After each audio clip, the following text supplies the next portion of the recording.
Welcome to the second session of this Ideas in Action series of workshops. These are workshops that are focused on practical philosophy, usually on common real life issues. I tend to alternate Stoic and Aristotelian stuff, although next time we're going to do something with Epicureanism and pleasures and desires. I wanted to keep these very small. This one's going to be quite small. In part, like Andy was saying, parking is not very good tonight. So that instead of just doing lecture and discussion like I do in a lot of my talks, I could do some real workshopping. And this one is focused on an issue that we chose in part because of Valentine's Day, relationships. So I wanted to broaden it a bit. I originally thought romantic relationships and Aristotle's types of friendship, because my students are always bringing that in whenever I teach Aristotle's three types of friendship, even though Aristotle doesn't really talk about that quite so much. And then I thought, well, it could be good to talk about relationships more broadly. So we're going to be applying Aristotelian practical philosophy, drawn sort of directly from the source, Aristotle. You don't actually need to know anything about Aristotle, although I think all three of you actually do know about Aristotle in order to get something out of this session. But the way that we structure these is so that people don't need to do that. So some of this might seem a bit of review. You don't have to buy in wholesale either to find this useful. I am myself an Aristotelian. I play a Stoic in some places. I like things about the Stoics, but I'm actually much more Aristotelian in many respects. So I'm Greg Sadler. I'm a philosophy professor. I've taught for about 15 years at various places, and I've been giving lectures and leading workshops for about 10 years. I'm also the president of Reason.io, where we put philosophy into practice, and that's part of what we're doing with these sorts of presentations and workshops. Another thing that I do is philosophical counseling, where we use resources and techniques and ideas from, mostly in my case, ancient philosophy, to help people work through life problems or make decisions.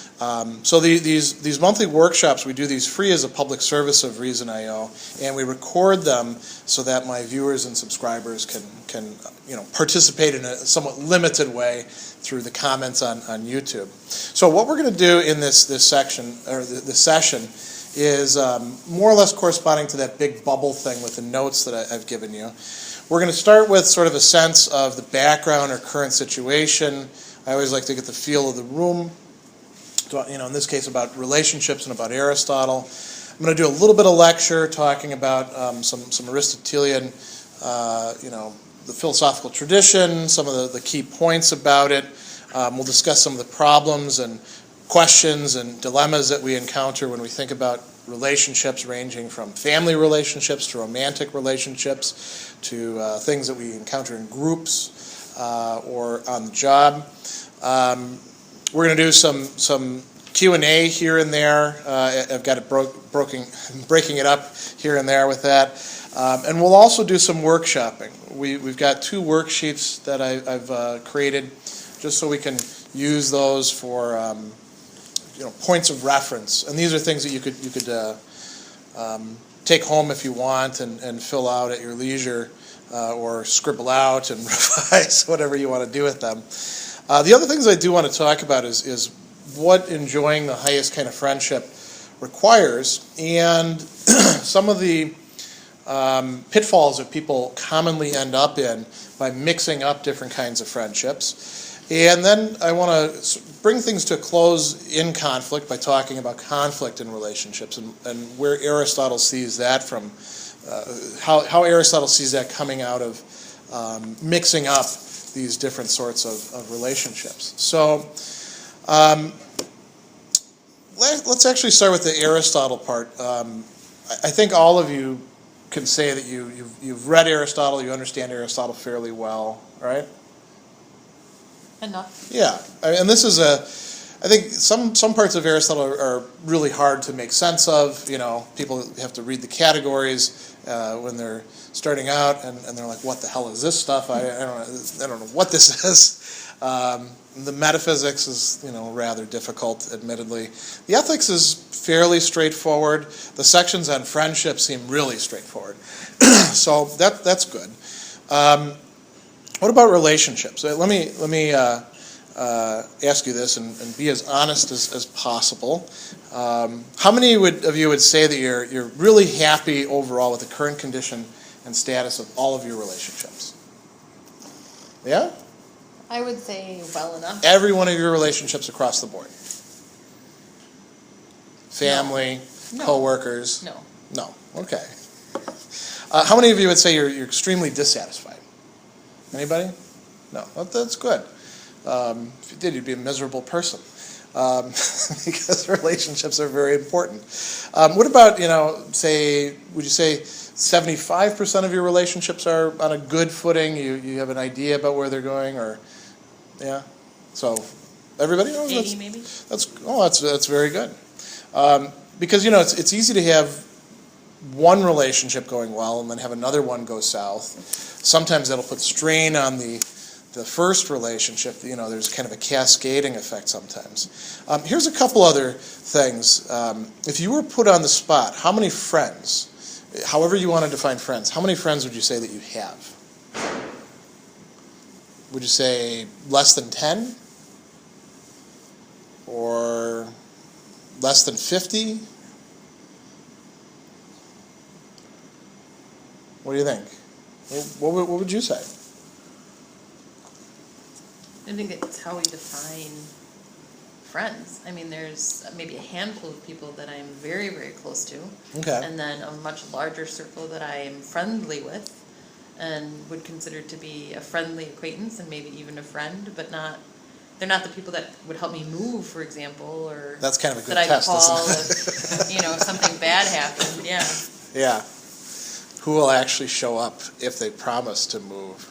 Because not everybody shows up. Yeah, or who I could rely on if I really needed help. Okay. There's probably a handful of people. That's an important function that Aristotle talks about. What about you guys? How many would you say you've got? Yeah, in terms of what Andy was saying, people who help you move, like less than 5.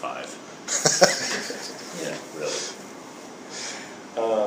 Yeah, about the same. I would say people I enjoy being with almost on an everyday basis. Probably between 5 and 10. And the circle expands to people I could go out and have a drink with, have a good time. And then it expands out to Facebook friends. That was sort of the next question I was going to ask. How many friends do you have on social media? Now, Facebook counts friends. LinkedIn counts contacts. Twitter, it's followers, right? Which sounds a little bit, different than friends. Google Plus, it's Google Plus followers. I think they're in your circles. That's right. Yeah.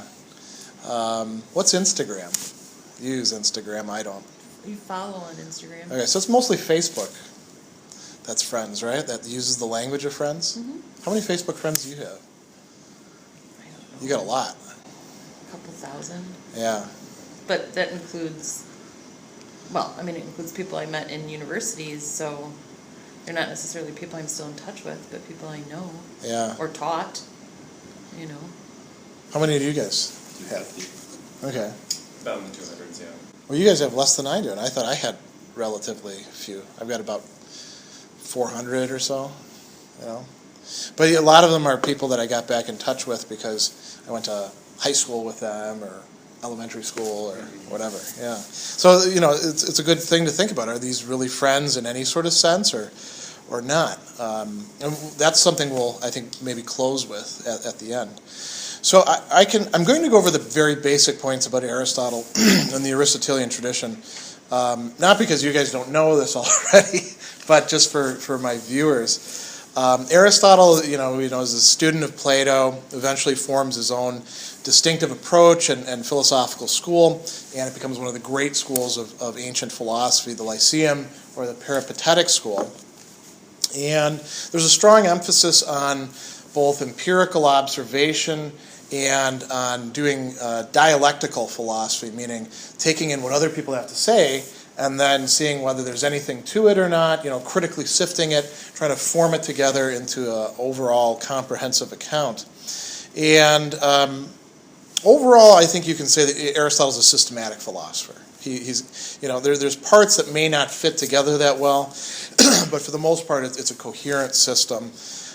He's looking at just about everything he possibly can because he was an omnivore intellectually. So everything from physics and biology, what we call nowadays the natural sciences, to politics, to rhetoric and poetics, metaphysics. He grapples with as many things as he possibly can. It must have been really something to be in his school. You never know, I suppose, what you were going to encounter.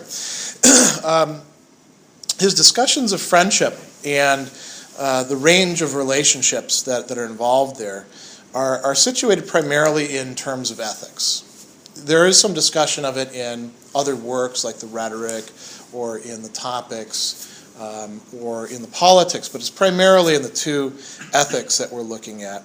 And again, I don't need to tell you guys this, but I want to say a little bit about ethics or moral philosophy. Many people think of it as just involving either following or deriving rules that will tell you what to do. When we have a code of professional ethics, it's usually just a set of rules about what you can't do or what is incumbent upon you. A lot of people also think about it in a more or less utilitarian fashion. It's about outcomes and producing the best outcomes overall, and that makes you ethical. For Aristotle, as for many ancient philosophers, there's much broader concerns involved, and friendship fits in with that. So, there's character is really central, flourishing or the good life, whatever we count that as. Lifestyle, what we nowadays call lifestyle. Aristotle just talks in terms of lives, but it's really what we call lifestyle with its own set of priorities. And then relationships. And today Aristotle, has some influence. There is an academic, more or less, still scholarly approach in terms of virtue ethics. So there's societies that are devoted to that. There's a vast literature on that.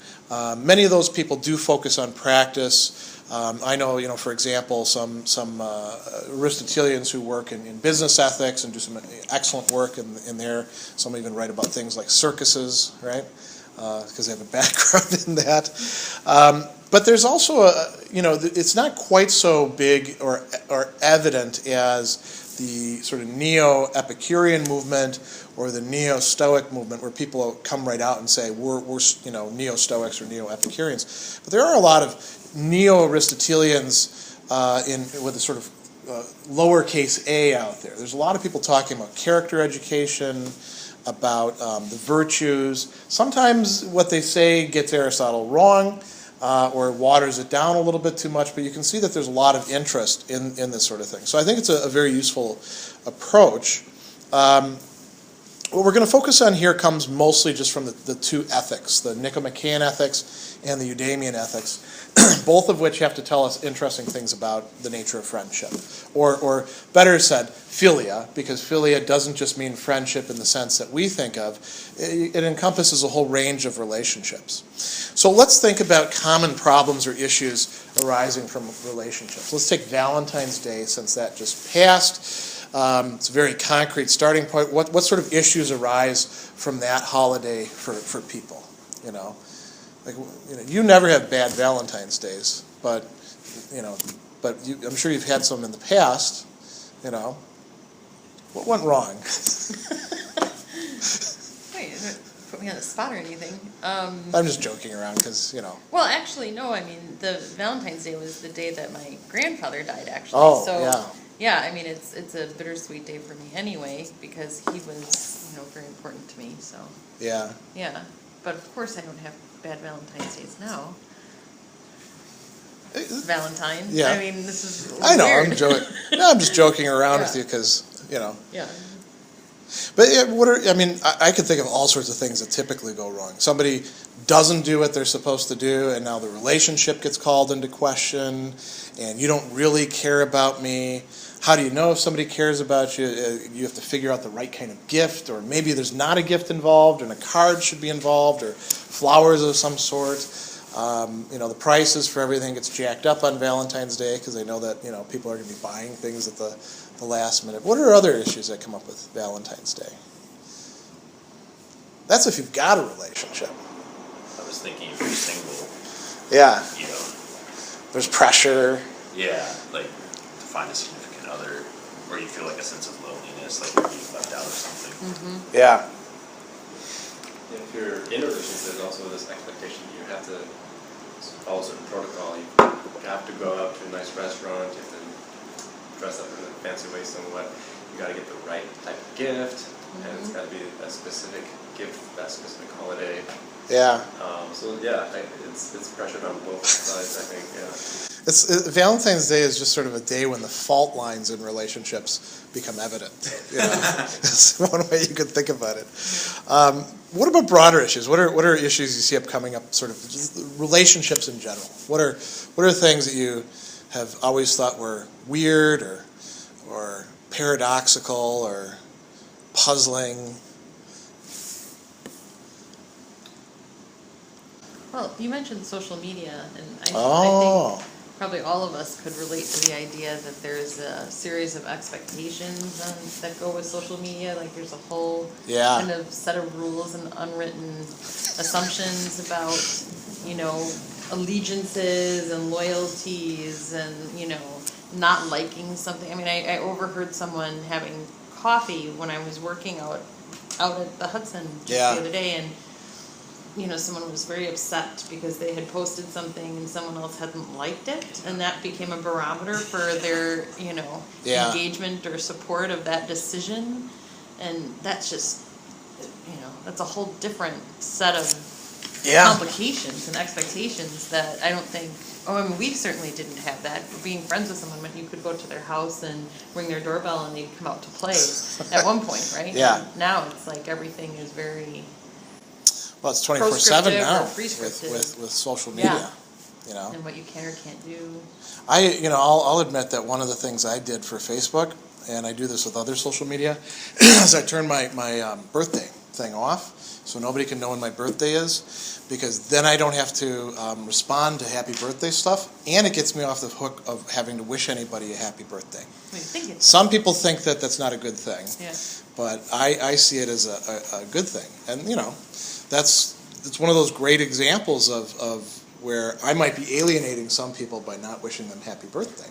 Sometimes I'll piggyback on other people's birthday wishes, though, right? Mm-hmm. So, but there's all sorts of issues like that, Mm-hmm.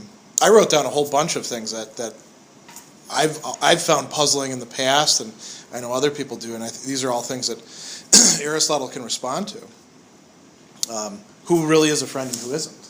This is a classic problem, because people use the word friend pretty loosely and sometimes in manipulative ways, right? Do friends owe each other anything? And, like for you mentioned moving. Mm-hmm. If somebody really is a friend and you call them up, do they need to help you move? If they have a bad back, maybe that gets them out of that, or they have to pack stuff then, Are there limits? Some people want to say that there aren't any real limits. So once a person really is a friend, you'll do anything for a friend. That's what loyalty demands. Can good people be friends with bad people? This is an interesting one. I think a lot of us have experience with this sort of thing. Another way of thinking about that is, are bad people sometimes good friends, at least? We see people that we know are actually bad in one sense or another, and it seems like they do have friends, so is it possible for them to be good friends? How good of a person does one have to be in order to be a good friend? How do those connect with each other? Another one that comes up, is it okay to get romantically involved with somebody at work, or in other places where there's connections already existing, where there's already a relationship in place? That, a lot of relationships are formed, a lot of romantic relationships are formed where there's a matrix of other relationship.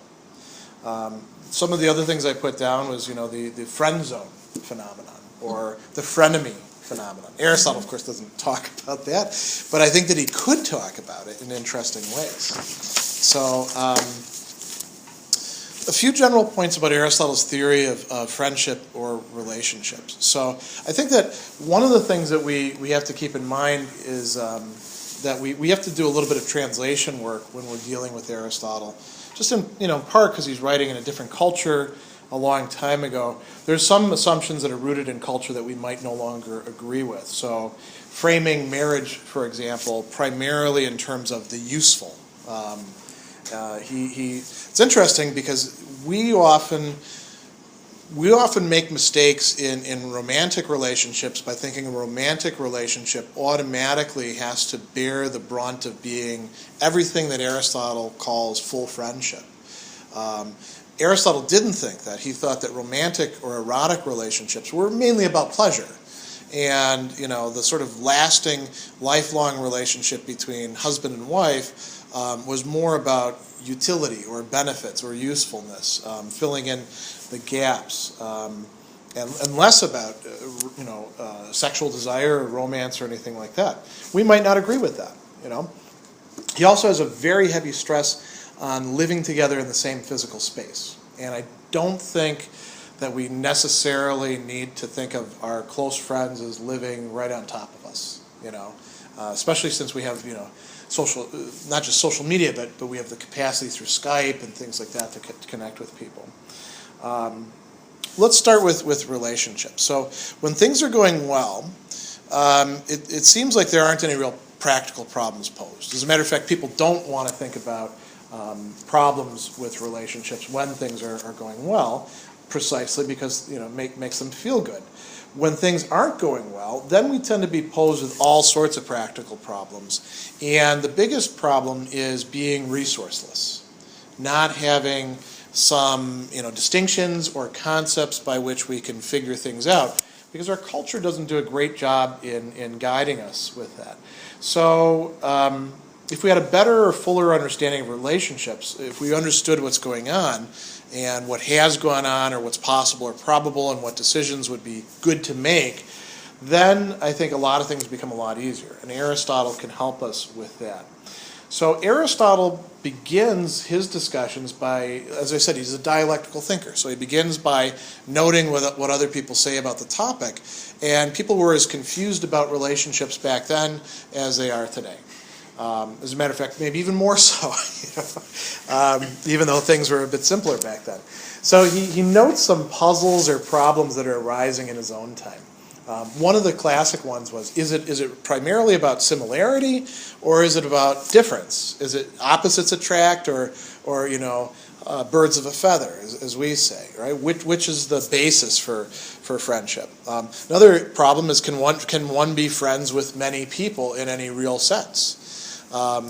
Seems like there's an exclusivity to friendship the closer it gets. The more time you spend with, you're saying, maybe 5 people you can spend a lot of time with. If you're doing that, you can't spend that much time with the other people. So are you depriving them of your friendship in some way? Common complaint made by people in other relationships, like your family members, right? You're spending too much time with your friends. How do other kinds of relationships, familial relationships or romantic relationships or business relationships fit into the matrix of friendship? This is a question for the ancient Greeks, and I think it's a question for today. And then another key one is, how should friends treat each other? What do you owe to your friend, and what does your friend owe to you? So some of the key ideas that we're going to explore and outline here, and these are all interconnected with each other, are this classic distinction that I think everything else turns around between 3 kinds of friendship for Aristotle. And they're based on goods. So instead of basing it simply on, say, the structure of the relationship, he's basing it on something else. The idea of friendship as a complete type of friendship, that's another important thing. Unequal friendships. That's something, when people teach this material or read this material, they often go to the 3 kinds and then they skip the stuff towards the end about the unequal relationships. But that's the most interesting stuff, because most relationships don't have perfect parity involved. Romantic and marriage relationships. I want to talk about some of the particular characteristics of those. And then towards the end, we'll talk about some implications, what the fullest type of friendship requires of participants, what we should expect from the other two kinds of friendship, which are legitimate and have a very important place in human life, and then how conflicts and disagreements arise. So let's start with the three kinds of friendship. Now I'll give you a handout about that. It's quite lengthy, very detailed. We don't have to go through the whole thing. I just want to hit on some of the key notes here. So there's three basic kinds of goods. They're not the only types of goods, but this is a very comprehensive distinction that Aristotle makes and many other thinkers have made between the useful good, as in Latin, the bonum utile is how it gets called, the pleasurable good, and then the good as such. And this is a little bit harder to frame. Aristotle himself uses different language to talk about this. Sometimes he just talks about it as the good. Sometimes he talks about it as the fine or the noble good, the kalon. Sometimes he talks about it in terms of virtue. And when we're talking about friendships, we're actually talking about these as being bases for the kind of friendship that we've got going on. So there are friendships that are based on the useful good. And that means that the people involved in them are providing useful goods for each other. So you invite somebody out for a cup of coffee. You enjoy coffee. It's something that is pleasurable, hopefully. Maybe it isn't. Maybe you're just there to, talk to them because they're a business contact, and in which case it's just totally about utility, not pleasure at all. But they're giving you something, and you go along and maybe you listen to their nonsense for half an hour. You're giving them something in return too, right? But it's not something intensely pleasurable. That's not really the source of it. You're each giving something in return and getting something out of it. That's a basis, right? At the other extreme, we have the people being involved in a very close friendship where they know each other, they admire each other, they like who each other are. It's not just about what they're getting from each other, it's about who they're getting, who they're also giving to each other. So everything else in between is some sort of relationship. And so these three goods provide us with a way to distinguish very important dividing lines between relationships. He also makes another important set of distinctions that I just want to point out. We could talk more about these too if you want to. He talks about the difference between what really is good and what appears to be good. This is something we get mixed up about a lot. And the reason why we get mixed up about it a lot is because maybe some of you are, but I'm certainly not. Perfectly virtuous. As a matter of fact, I wouldn't even say I'm halfway virtuous. I would say, at best, I'm on the way to virtue. I've got a little bit better down. Justice, pretty good. Temperance, not quite so much. Generosity, pretty good with that. Good temper, not so much. These things. If we don't have all the virtues, we're not going to be entirely clear about what really is the good and what's just the apparent good. We're going to make mistakes with that from time to time. It's part of why we need other people to sometimes say to us, hey, you're screwing up. Then there's also the pleasant to a person and the pleasant as such. This is a little bit, I think, harder to wrap your head around at first. What's pleasant to me might not actually be pleasant, Aristotle says. What he means by that is it's not what is pleasant to the person who really is in a good state. So, for example, if, I've got a coffee here, and I like drinking coffee, and I think a lot of other people like drinking coffee too, but I could have an acquired taste that's screwed up because I've been doing it so long. Like, let's say I like pouring a little bit of kerosene in there every so often, right? I don't know what that tastes like, but I had relatives who, back in the day used to gargle with kerosene to remedy for the cold. Terrible idea. but I'm sure it tasted awful. But if I begin to like that, Aristotle would say your taste is screwed up. You've managed to corrupt it somehow, right? When you're sick and some things taste good to you that aren't really tasty. He also has he's got an example of a wine that tastes sweet but isn't really sweet. It only tastes sweet at first, and then if you keep on drinking it, it loses its flavor. It reminded me very much of the blind taste test between Coke and Pepsi.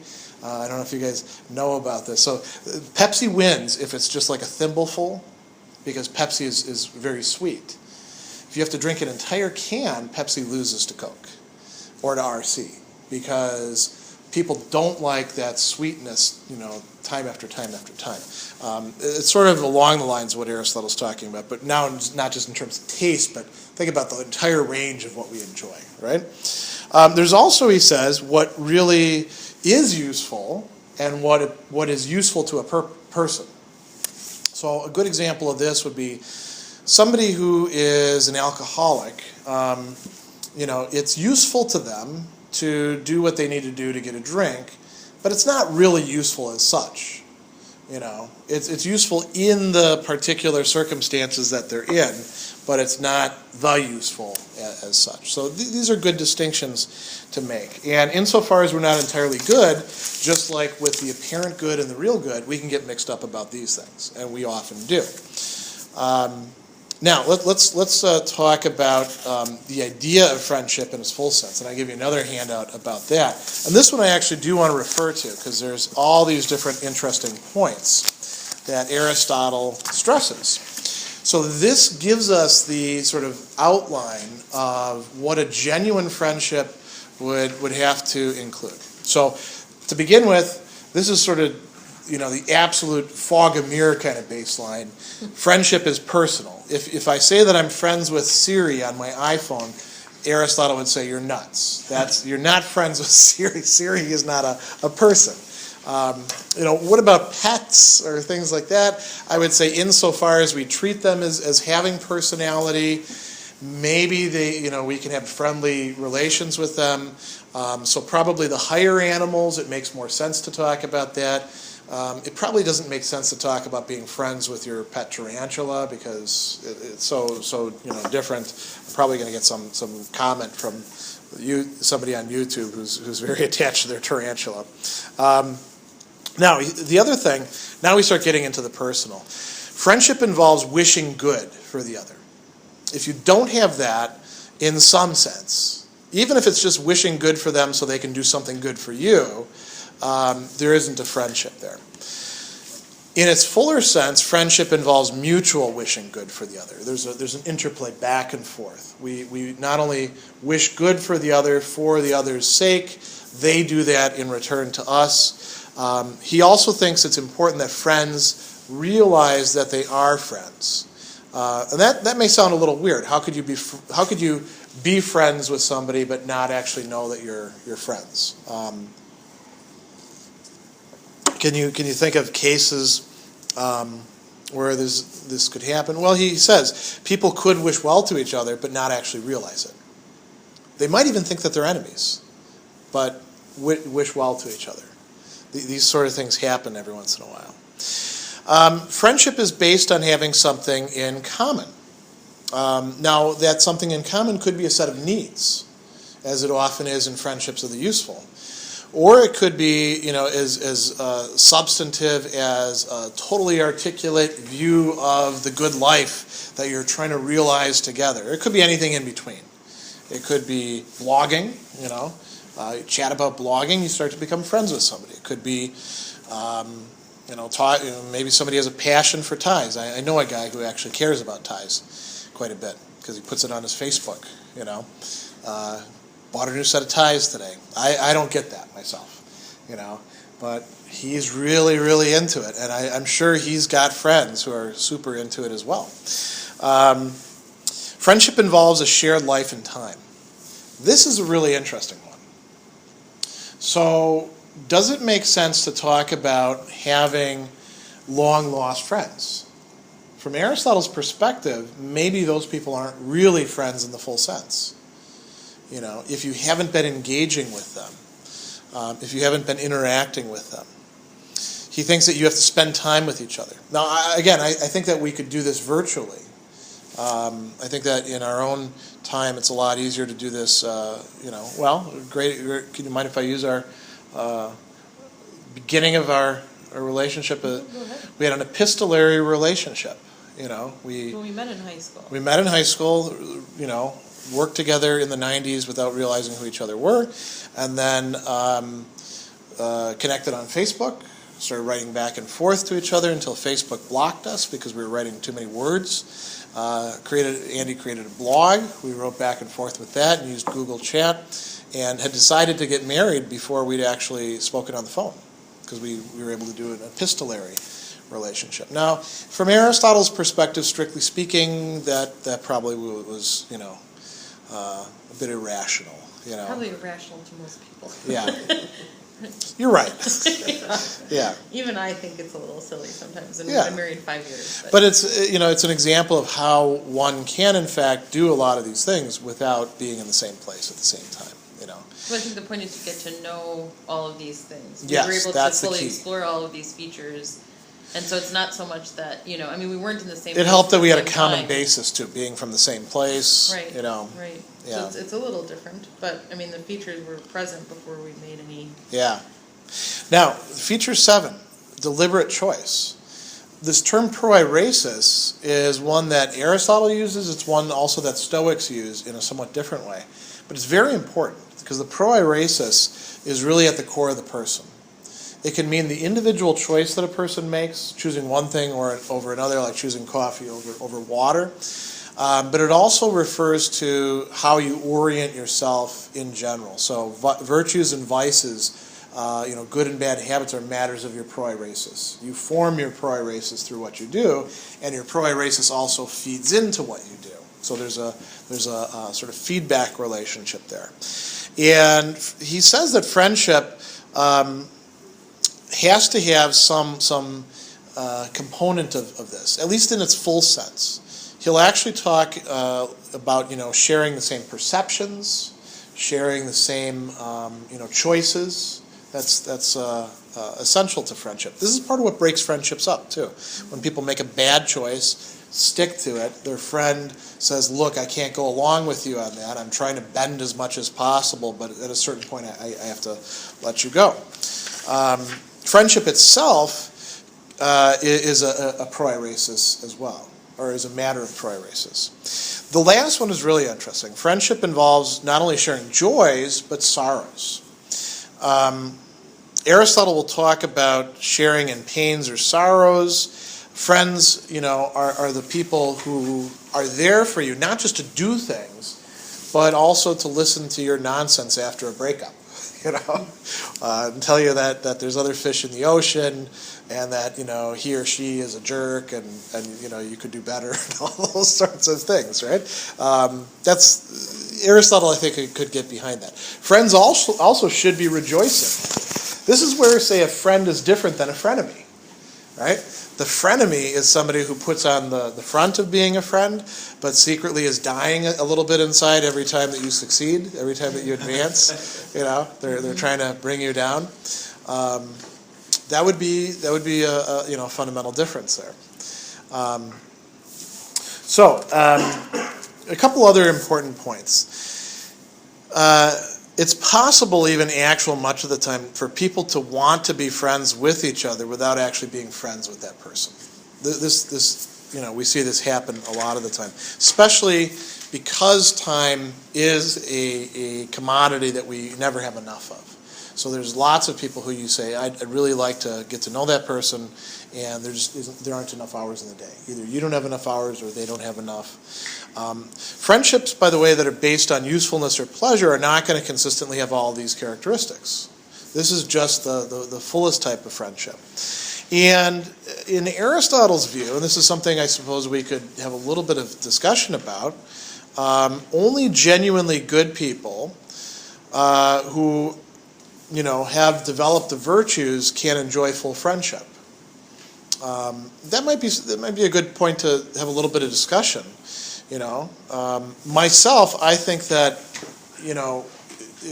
we don't necessarily have to be fully virtuous in order to have that sort of relationship. But the less virtuous we are, the more pitfalls there's going to be. Maybe it's enough that if we do evaluate things rightly and we're oriented the right way, and we realize that we're not, entirely where we need to be, and we're not like concealing that from ourselves and pretending to be better than we are, maybe we can enjoy full friendship. The one thing I would say about that is it is a bit painful to try to act virtuously if you're not virtuous. As Aristotle says, the self-controlled person, they know what the right thing to do is, and they do it. They make themselves do it, but they don't really like doing it, and that's one of the big differences. The virtuous person wants to be temperate. Like if I'm not a temperate person. That's part of why I'm at the weight that I am. I can diet, I can exercise, I can, do portion control. I don't enjoy doing that. I do it because I want to lose weight, I don't do it because I actually take joy in smaller portions. If I was virtuous, if I did have the virtue of temperance, I would enjoy that. I would see that as I would not only see it as a good thing, I would feel it to be the good thing that it is. So what do you guys think about this? Is it possible, you've seen these 8 characteristics, is it possible for those of us that aren't yet virtuous, to have that sort of relationship with another person?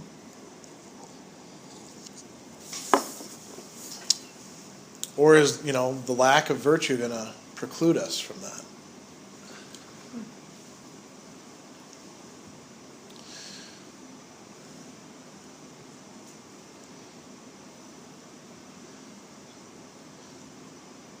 This is where you can tell the Aristotelians from the neo-Aristotelians.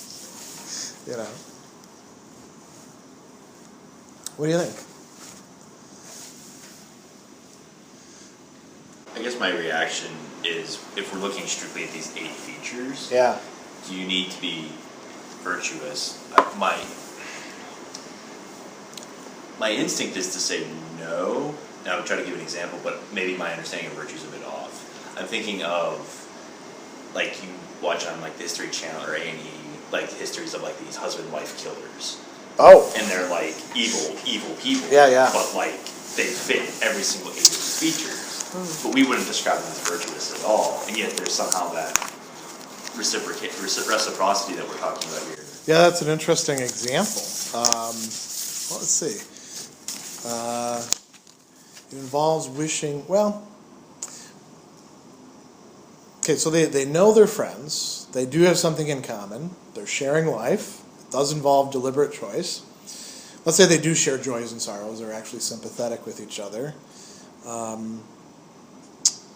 And I guess the key would be the wishing good for the other. That's what I mean by the virtue. Like, yeah. If you like a skewed version of virtue. If you wish good for another person, you're not going to want them to be a serial killer. Yeah, exactly. That's what I mean, that's where the apparent good and the real good would come in. I mean, I think they would say, well, I think being a serial killer is a wonderful, admirable thing, so of course I wish that. Yeah. I want my husband or wife to be the best serial killer possible. Realize their potential. That sort of thing. Yeah.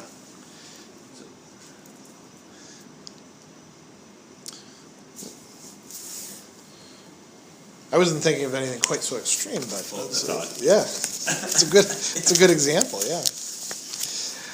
Well, let's move on and talk a little bit about unequal friendships. And I'm not going to say an awful lot about this unless you're more interested in that. But so there can be friendships in which the different partners are unequal because they offer different things to the other people. As we say, they put different things on the table. Or because the other person desires different things. And a prime example of this is a person who's pleasant to have around, makes a good dinner guest or a person to invite to parties or somebody to take along as a plus one, not necessarily as romantically involved. That kind of person will have friends who enjoy their company. The friends themselves may not be that enjoyable. They may be providing all these benefits because they want the enjoyable person along. So one person is getting usefulness out of it. free meal, access, contacts, all those sorts of things. The other, maybe clothes, who knows. The other person is getting pleasure out of it. Aristotle talks about other cases where a person may in fact enjoy the virtue of another person, but they don't have virtue to contribute themselves, so they contribute something else, like they buy them dinner, they invite them over, they're pleasant to be with, they're witty, these sorts of things. Also included are relationships where there's a kind of imbalance in the structure. So he talks, for example, about rulers and subjects in a political sense. I think you could think about bosses and employees in this sense. Or you guys, your graduate director or dissertation director and yourself. You're not in the same power position. That's very clear, right? If there is a friendship, it's going to be an unequal friendship in that respect. He does make sure to specify that the relationship couldn't be of, say, master to slave. Insofar as the slave is a slave and nothing else, there's no friendship possible, he says. So if you're treating your employees as, in a despotic manner, essentially as a slave master, it would be impossible for friendship in any sense to exist, even the friendship of the useful. There's a different kind of relationship going on there, pure power relationship. He talks about parent and child. Parents and children are not on the same basis for Aristotle. The idea of being your kid's best friend, I don't think Aristotle would get behind that. He also, and this is, I think, one of the places we probably would want to say, Aristotle, you're probably off base. Husband and wife, he sees that as a necessarily unbalanced relationship where it's supposed to be aristocratic. And then he complains about it usually being done in an oligarchical way where it's just about power and wealth. And he talks about heiresses who sometimes run the show, and he thinks that's a bad idea. I think probably we have to differ with him on that. But there are these unequal friendships, and when we're looking at romantic or marriage relationships, sometimes they could be unequal relationships like this. Sometimes they could be equal relationships. He tends to see matters of eros, or sexual desire or attraction, infatuation, love, however we want to frame it, as primarily being about pleasure, right? And he says that they're very excessive. He complains at many places, not only in the Ethics, but in other works, about young people tend to only think in terms of eros because they're not entirely formed, they haven't matured. Now we know, from studies of the brain, that the human brain is not completely developed until well into the 20s. So there probably is something to what Aristotle is saying about that. There are a lot of people who are more mature. I think blanket condemnations of young people is probably a bad idea. But he does think that younger people tend to be more influenced by eros than older people. As a matter of fact, he has terrible things to say about old people, like, seniors, he says. They're unpleasant, nobody wants to be around them, but that's just Aristotle. Now, he also tends to view the husband-wife relationship, or any sort of marriage relationship, like I pointed out. So we could extend this to notions of people cohabitating, or domestic partnerships. Anything where there's this being in the same place and sharing a household, he sees those in terms of usefulness to each other within the framework of the household. They bring different gifts or skills, right? And he tended to break this down along gender lines. I think it may be more fluid now in terms of functions. He does, however, hold out the possibility of virtue being involved if the partners have that to offer. If they don't have that to offer, that's not a possibility.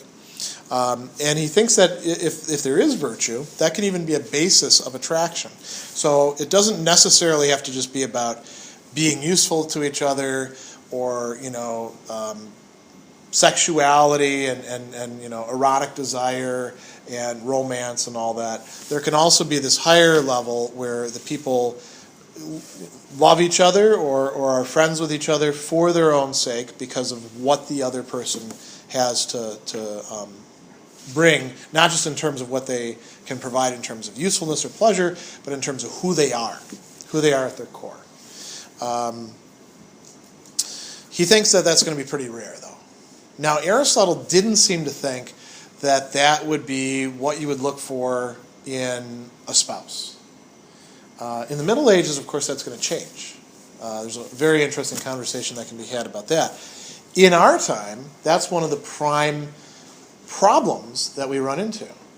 Because so many people, whether it's a spouse or even just a boyfriend or girlfriend, place that massive stress that being all of these things to the other person, all these features of friendship should somehow come out of the fact that you're dating somebody or sleeping with them or living in the same place or things like that. And if you think about the logic behind that, it's pretty strange.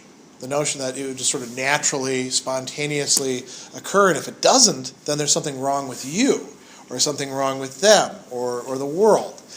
Aristotle say, well, it makes perfect sense. If you want to enjoy the finest type of friendship, the most comprehensive one, that's going to take a lot of work, and you're going to have to develop virtue. So, let's take a little pause here. Are there any questions or comments or things that are sort of spurred or sparked that you want to talk about? Go ahead. I actually have 3 questions. Oh, wow. I don't want to Very organized. Okay. So maybe they'll be short. I don't know. So does Aristotle ever talk about what the Stoics and Epicureans would call care to the self? Not as such. Okay. He does think that, he talks in the stuff about friendship about can you be friends with yourself? He's also got discussions, in the portions on justice being can you be unjust to yourself or not? And insofar as you are parts, right? You're not, insofar as you have different parts to your being or different dimensions, however you want to translate the, parts of the soul, you're like a community. It's very much like Plato's idea where the 3 parts of the soul and they can be in line with each other, get out of whack, and one should really be in charge and the other one should enforce it. Aristotle does think about things that way.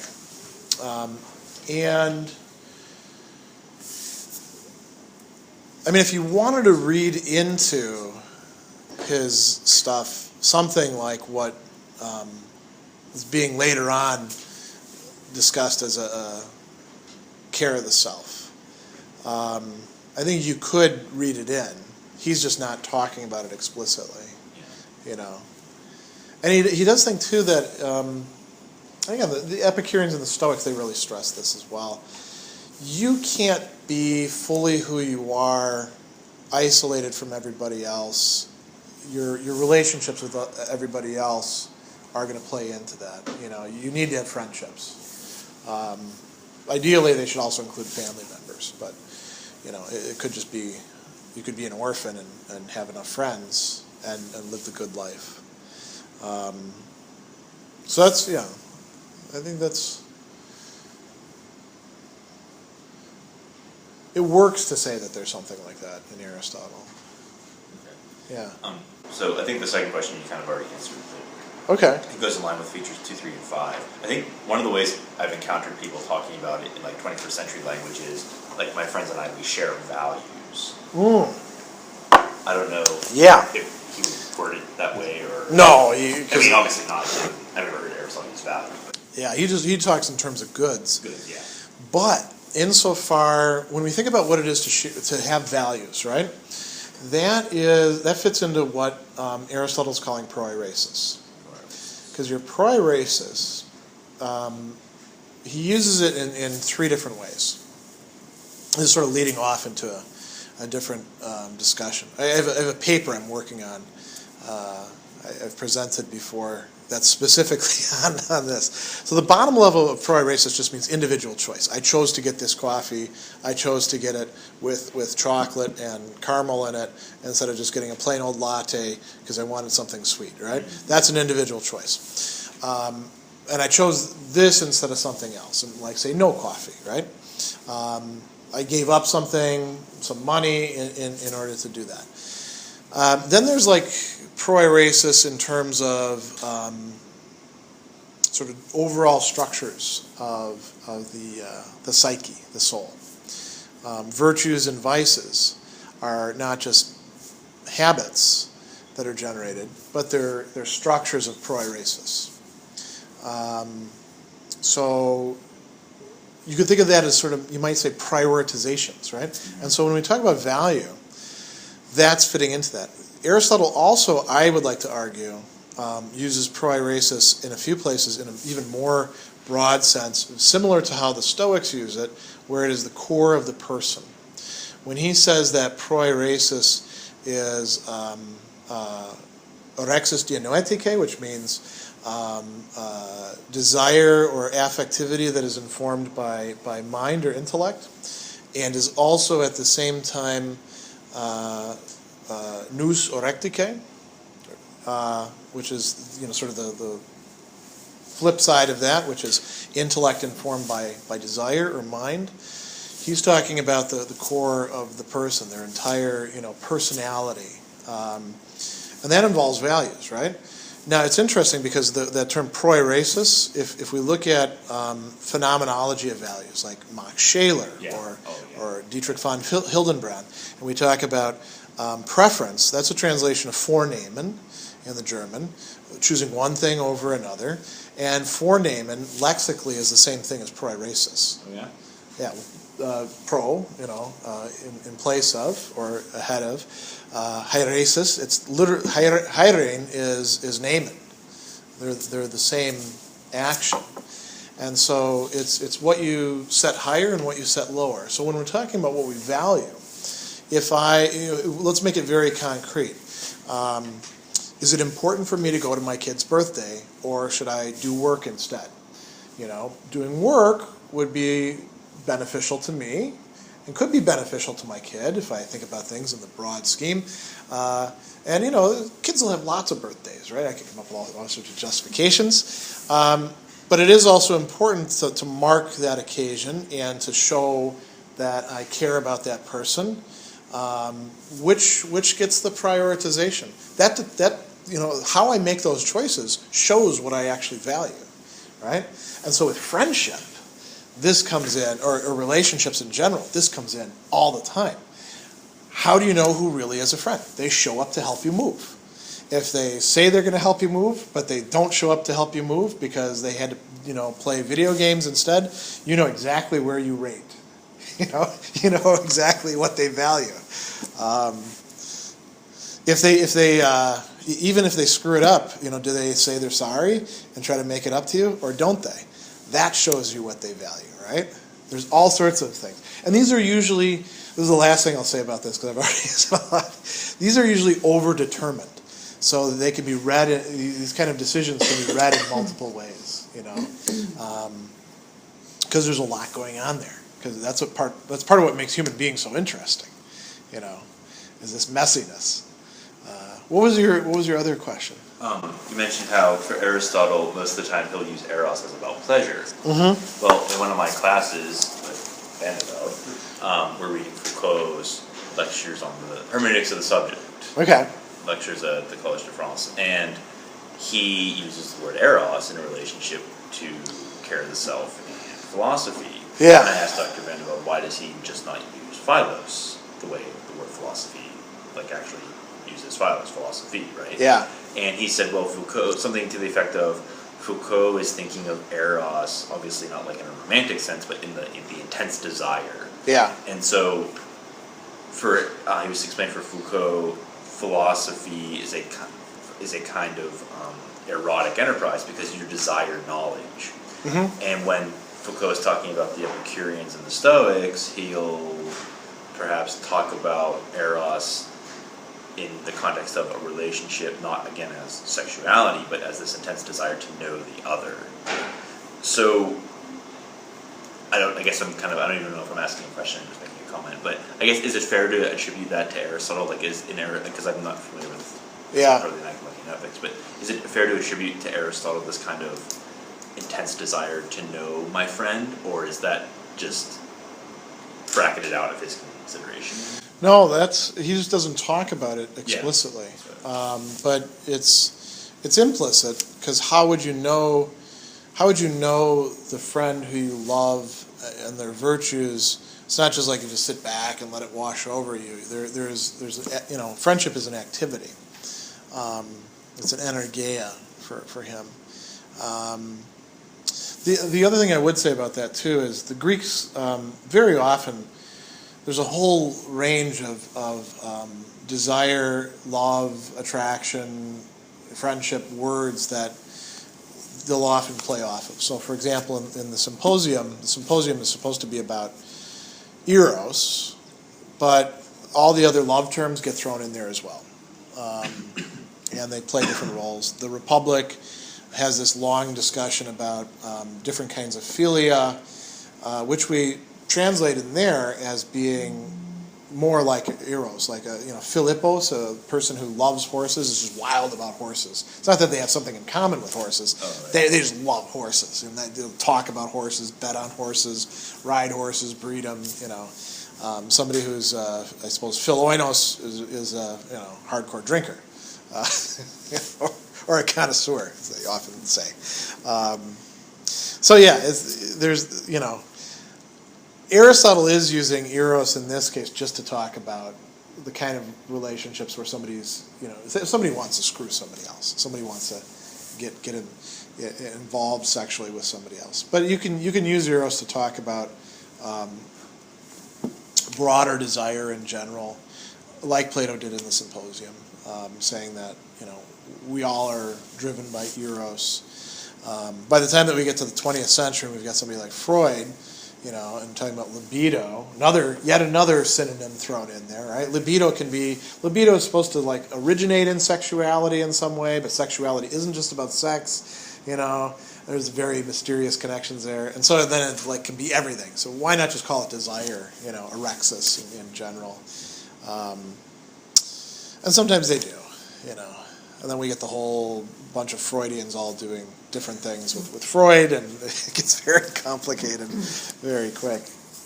Any other questions or comments? This might be more of a psychological question. Sure. Does Aristotle have any insight about when one ought to end a relationship? And corollary, one get over the feelings, I guess, if the other person ends their relationship? Yeah, those are really good questions. And the answer, he has nothing to say explicitly about either, but I think he could have said things about it. Somebody who does talk about the first issue, who really liked Aristotle's take on friendship, was Cicero. Cicero, in his On Friendship, talks quite a bit about when you should end a friendship and how you should end a friendship. Now, of course, Cicero is a politician as well as a philosopher, working in a time when friendships were tearing apart the body politic. His view was you can really only have a sustainable friendship with somebody who is virtuous, at least in a general sense. You can't, sooner or later you're going to run into strains and you're going to have to break things off with other people who just aren't up to that, because they're going to ask you to do things that you know are wrong. So, and we can think of a lot of examples of this where we're friends with somebody and they do things that we find repugnant, but we feel a sense of loyalty to them, so we don't tell on them to begin with, and then they want to bring us into it, and we're like, yeah, I can't do that with you, and things become acrimonious, and then we have to say, look, I can't go along with this anymore. It's harder to do now because then you have to defriend them on Facebook, you have to block them on your phone. There's all these other things that come with it. It wasn't like in the past where you could just not go to where they hang out, right? Don't take their calls, when we had caller ID. What was the other thing? The feelings if somebody breaks up with you.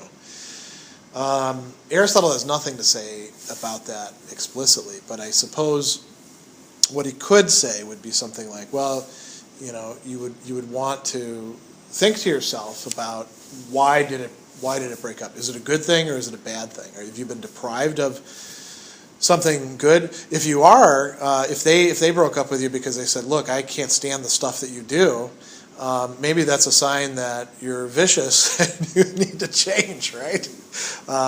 Aristotle, one of the things that's puzzling about him is he seems to talk as if the vicious person can't realize their own viciousness. But they must be able to, otherwise they couldn't ever break out of that cycle. And I think that when we think about our own experience, it's usually somebody saying to us something, you're a real screw-up, what the hell's wrong with you? That we sometimes have these, moments. And that if we have the right, support, and we actually choose to make the right decision, which sometimes takes a lot of times, we can steer ourselves away and just become, uncontrolled, and then self-controlled, and then maybe even virtuous. But it's tough, because there's that moral blindness there. And think about what happens when a lot of people get somebody rejecting them or breaking up with them. They want it to be the other person's problem, right? They're a jerk, or they can't see what's good for them. But really, it's probably about what's wrong with them.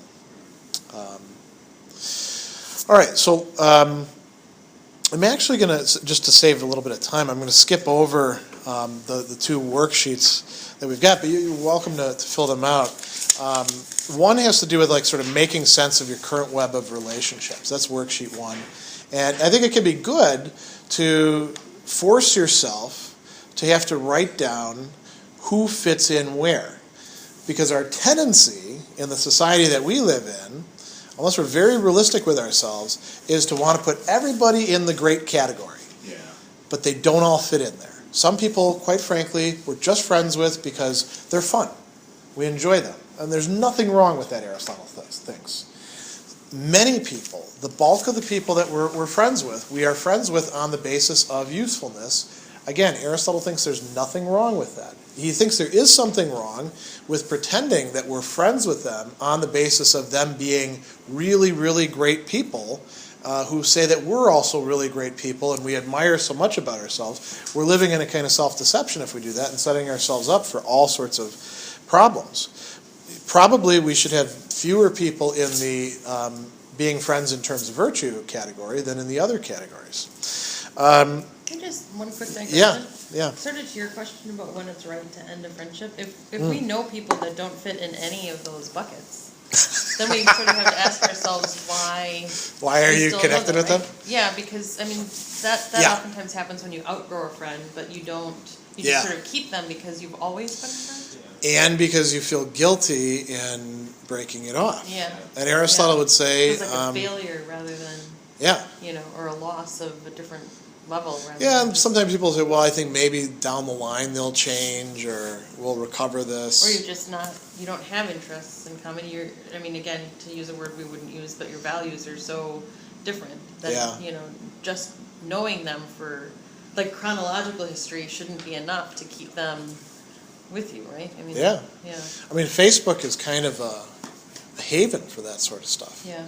People feel guilty about defriending people on Facebook.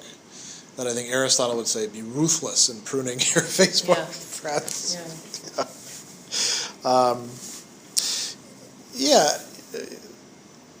Well, we'll talk a little bit more about that when we get to how friendships dissolve in terms of the other two types. But there were a few other things I wanted to point out with that worksheet.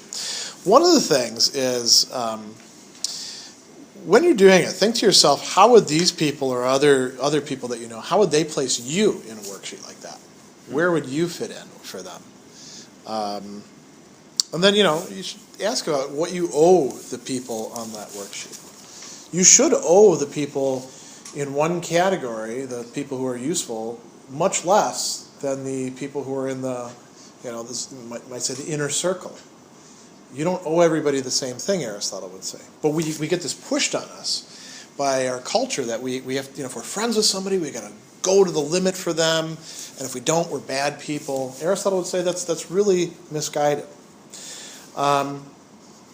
Let's go on and talk a little bit more about the highest friendship. So, Aristotle thinks that, in order to admire virtue in somebody, there's got to be virtue there, right? So for an equal friendship, which is at the highest level, both people would have to be virtuous. It's definitely not going to be something that's possible for people who are actively bad. That's not going to be possible. I don't even think that it would be possible for people who are what Aristotle calls acratic, or they lack self-control, the kind of people who are always making the same mistake.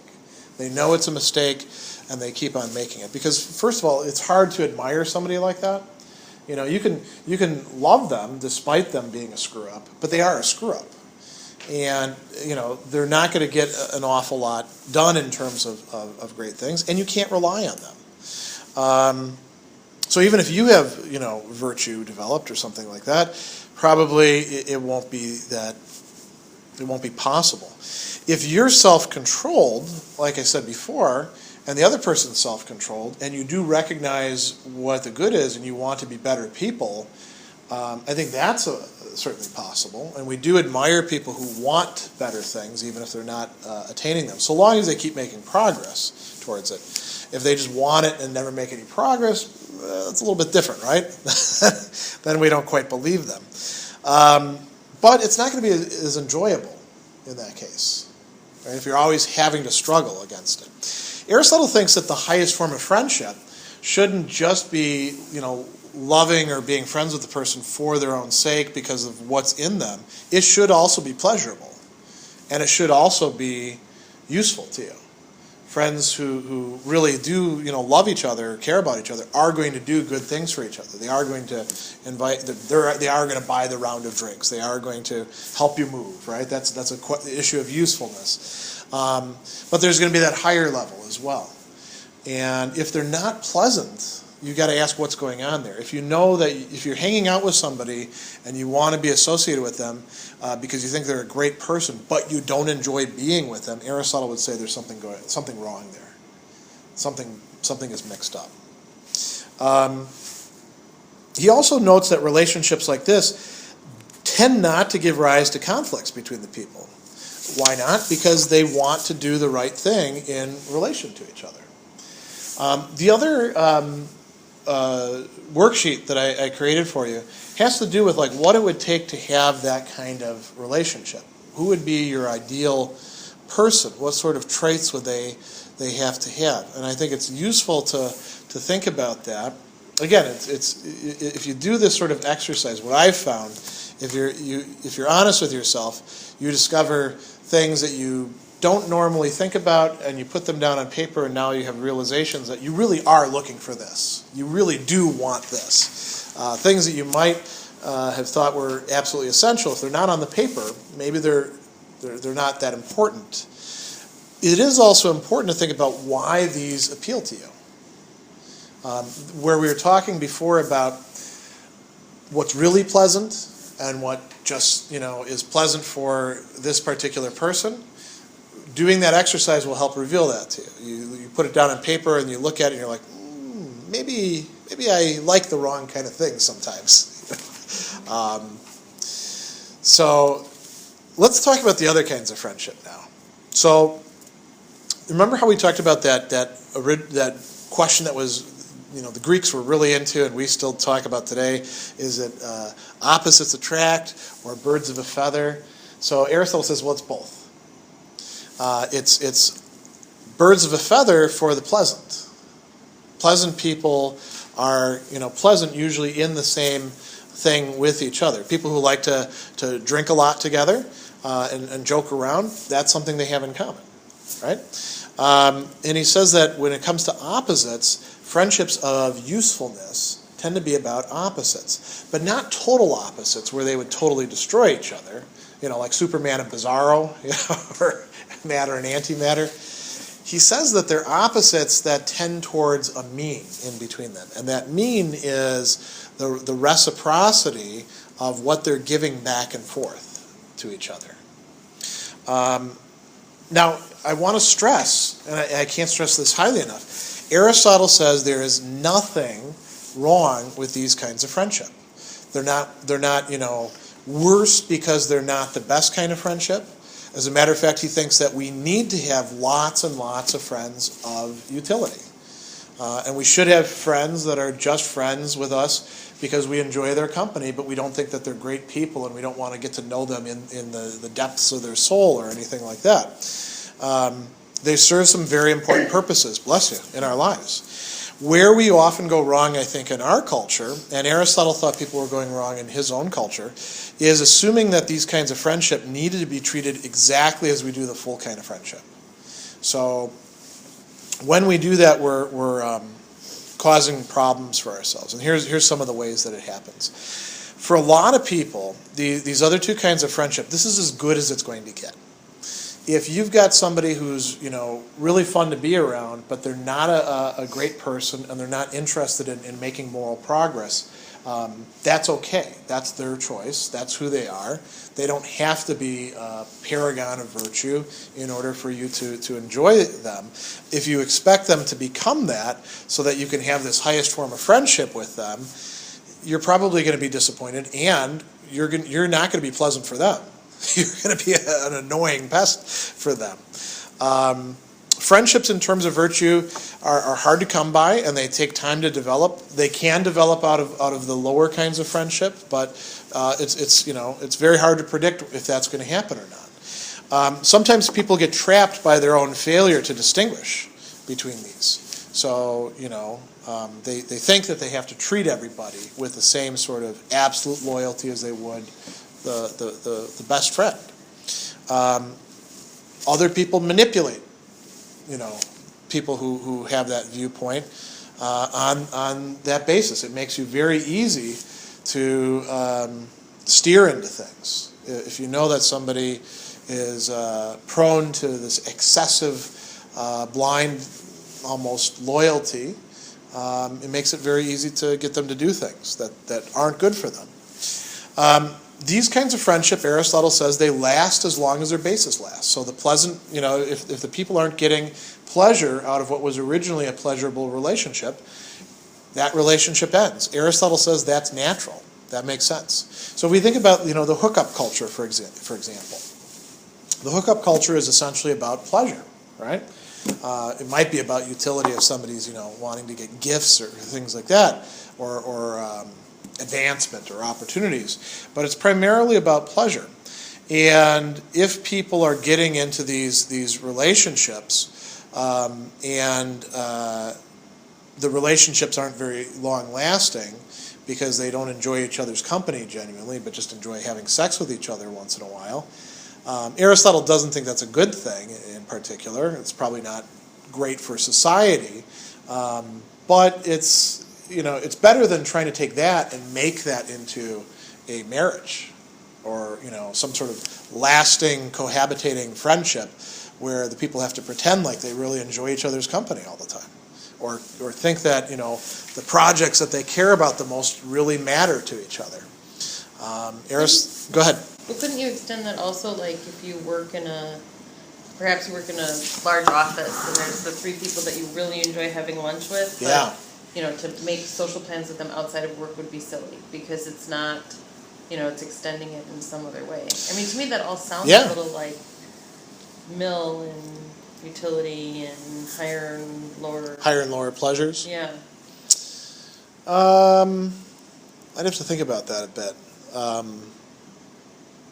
Mill seems to yeah.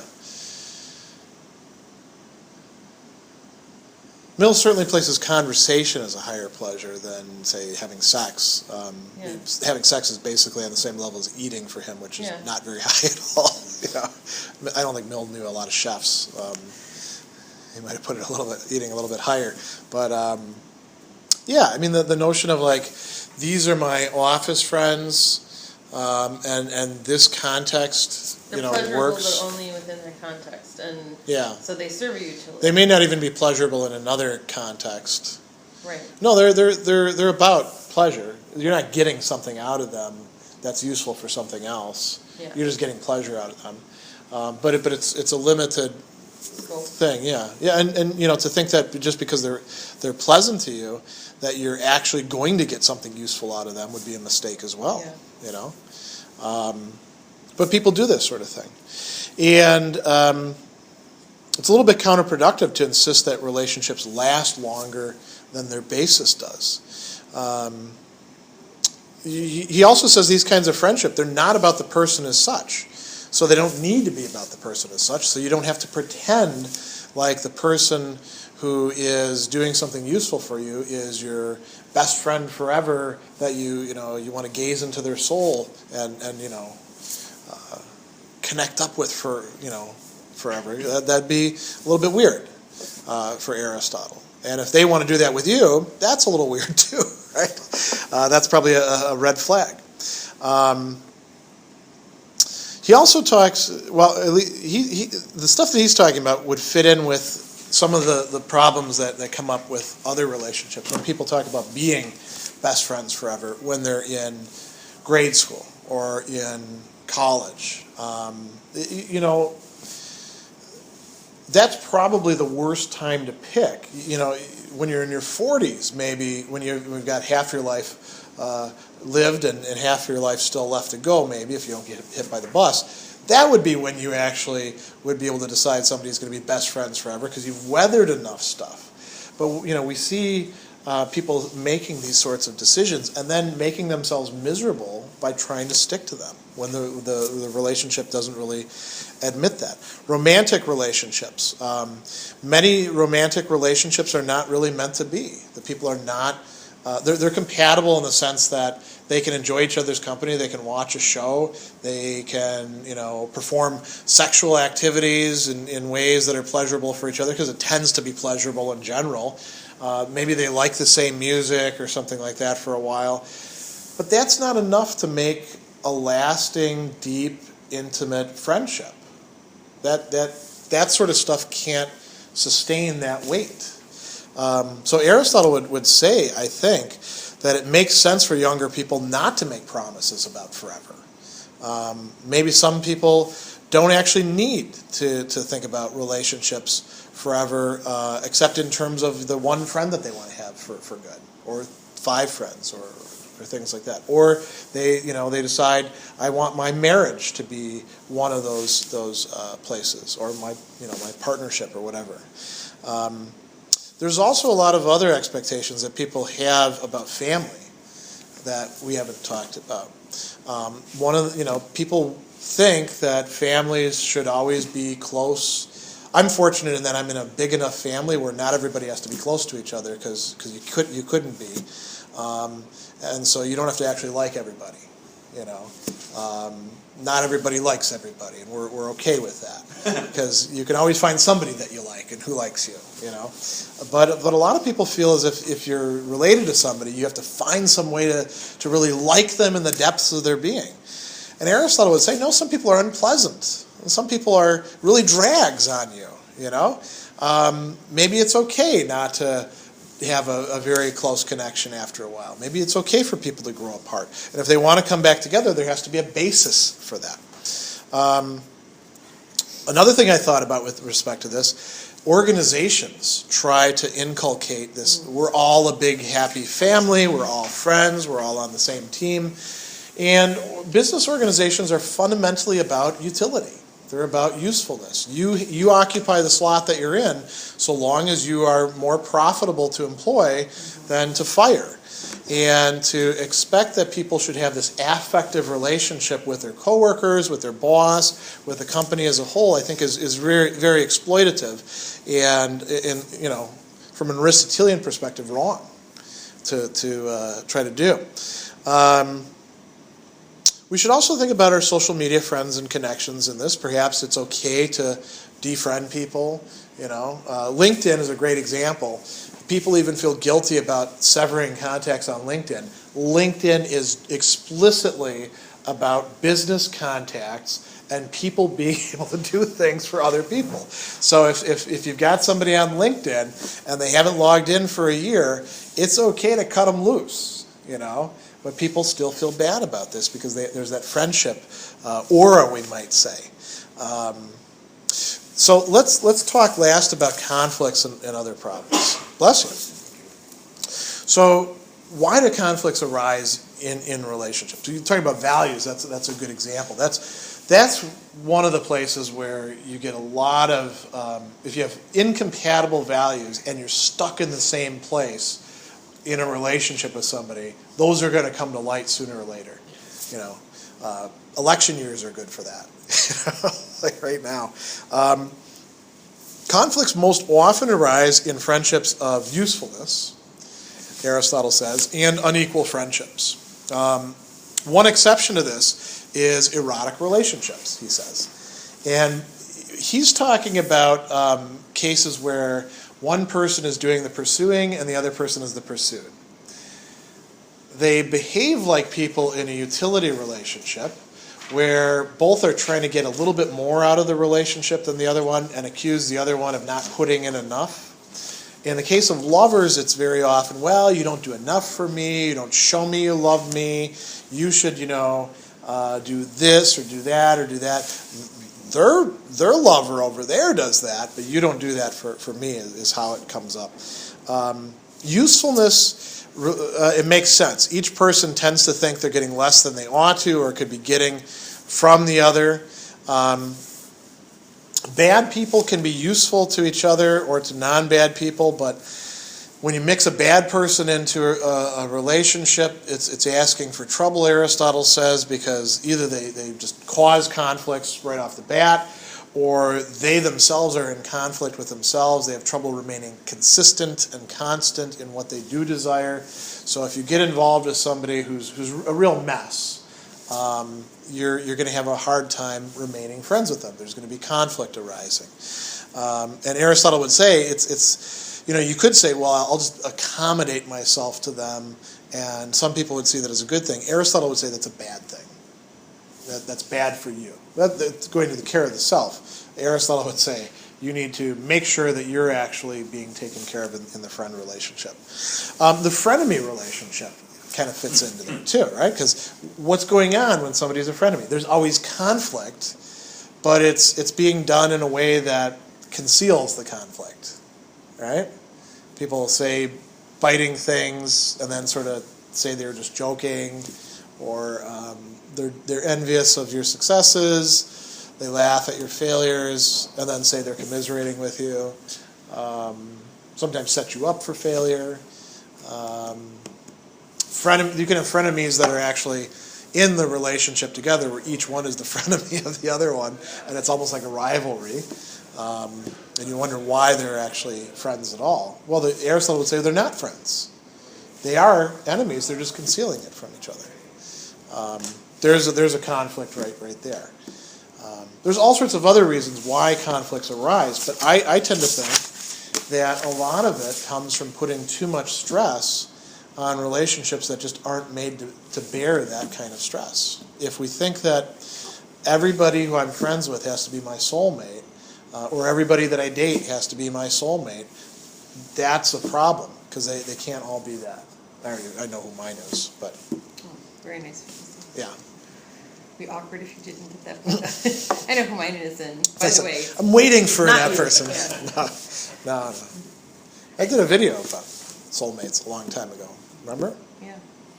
But, there's lots of reasons why conflict would arise.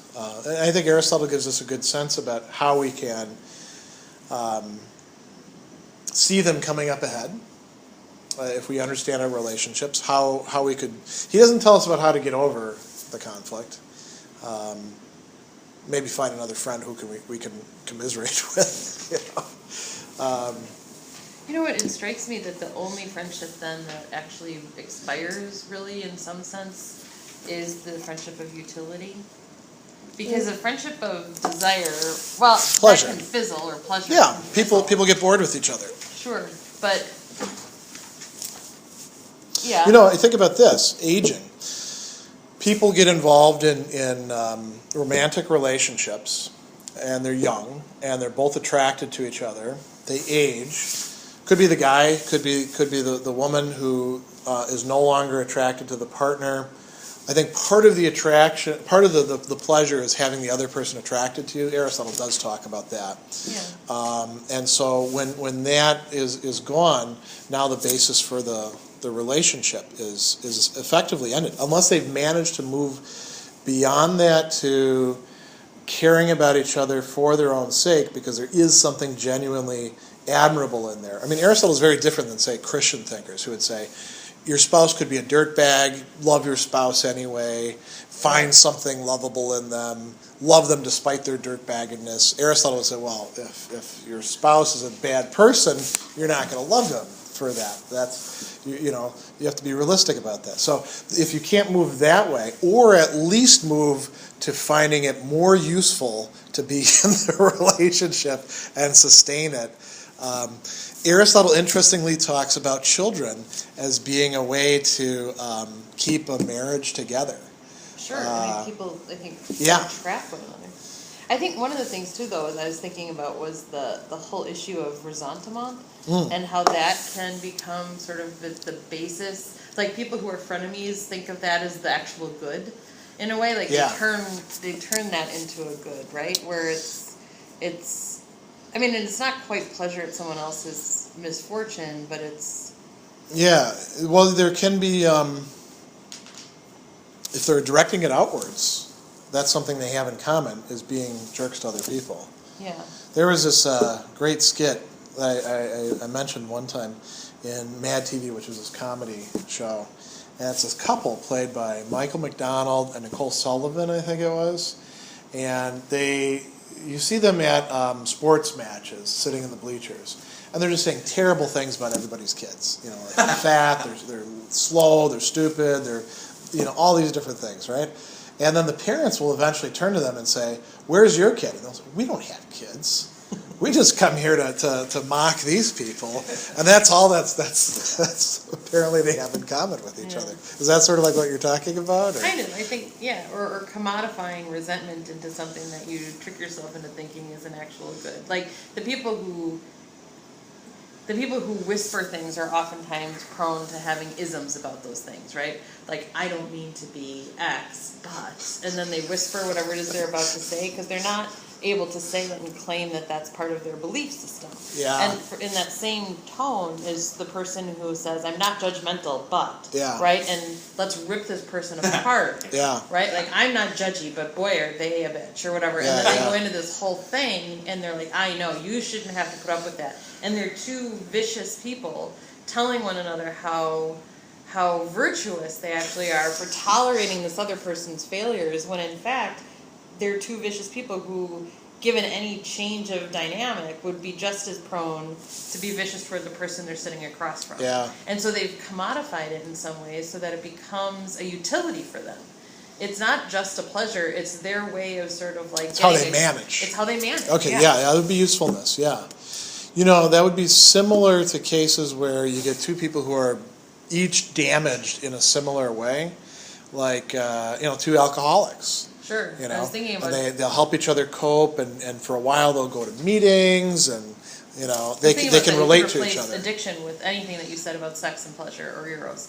The desire to have somebody that you sort of like, get loaded with on whatever level. And it could move beyond that to a deeper relationship, but it would take a lot of work. Yeah. There would have to be, like we were talking about with values, like turning towards the good that they don't possess and recognizing that, not in a sort of like just aspirational way, but we better get our butts in gear and get on the road towards this or we're going to die. Yeah, like army buddies do that for one another, or culinary students talk about that often. They talk about going through this like... Okay, when you have to go... Kinship, a forced kinship. Where you know that someone is going to like be there to help you, Yeah, and then there's issues that arise with that too, where you've gone through a common experience, so you kind of feel like you owe them things that you don't owe other people. Yeah. Then they show up, say drunk at your doorstep at 4 a.m. looking for a place to crash, and maybe it's not a good idea to let them crash there. Or you let them crash one night and say, you got to sober up and because I'm not going to support this sort of thing. But people feel almost guilted into having to constantly open the door. Yeah, and people that you wouldn't be friends with because there isn't something, I'm going to coin it, friendable about them. Yeah. In terms of the good, or in terms of pleasure, or in terms of usefulness. Yeah. what is going on there. A fear of looking bad, perhaps.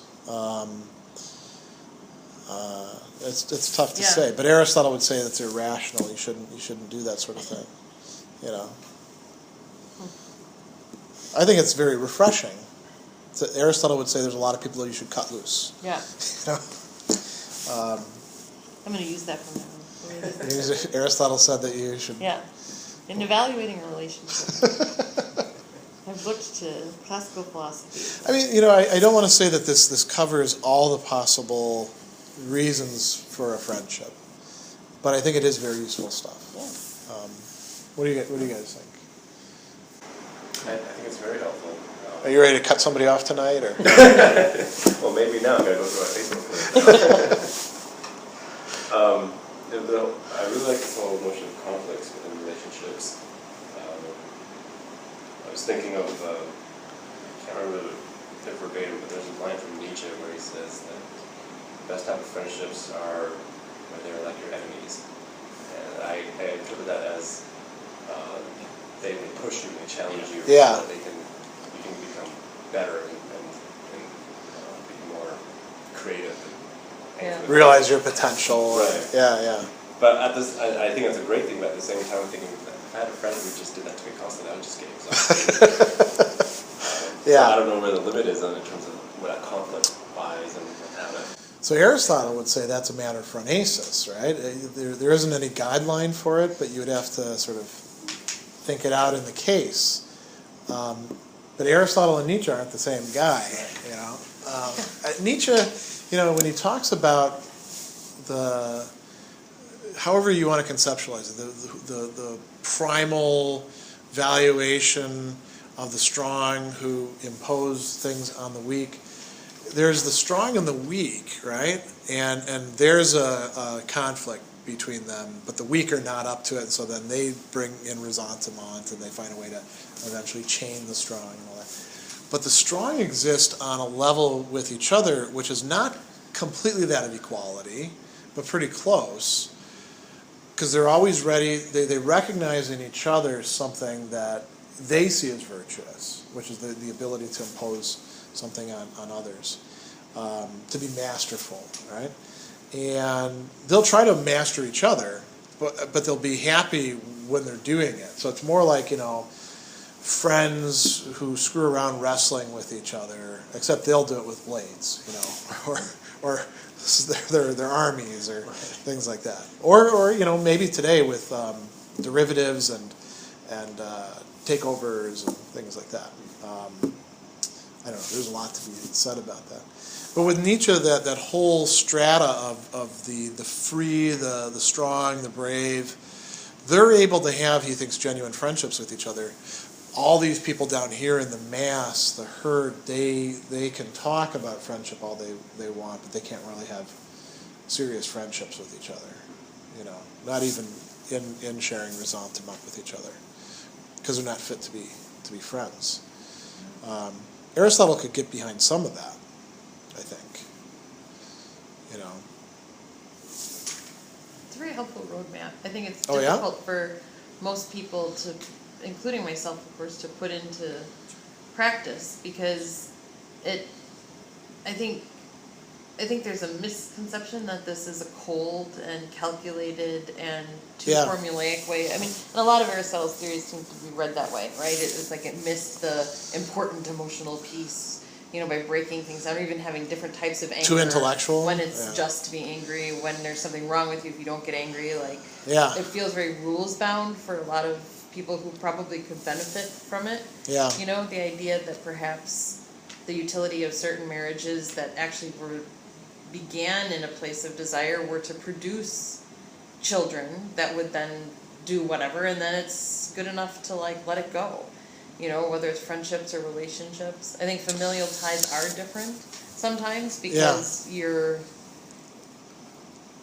for so much of your relationship, especially as a child, you're not really given the capacity to fill out the chart, right? Yeah. It's like this is where everything comes from. And you're being taught by the people who you're with what that chart ought to look like. Yeah, and so that creates a different model. Yeah.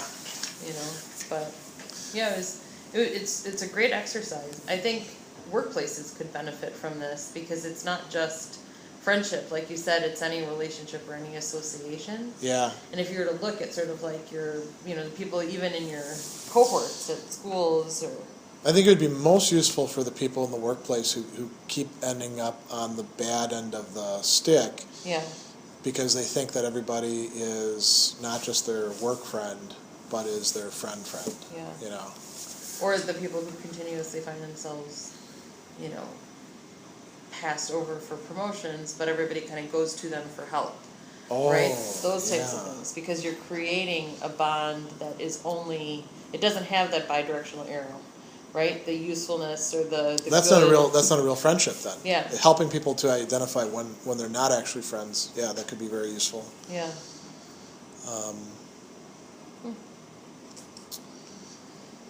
Yeah. Well, any other questions or comments? Well, I thank you for your time then, and I've really enjoyed this. It's nice to have some people who know the text, and can go through it. So, next one we're going to do, like I said, is going to be about using Epicurus and talking about pleasures and desires. And the reason I wanted to pick that one, and self-control, was because next month is St. Patty's Day, the day of excess, right? So I thought talking about what real Epicureanism looks like could be kind of useful, Yeah, since people associate it with excess now. All right.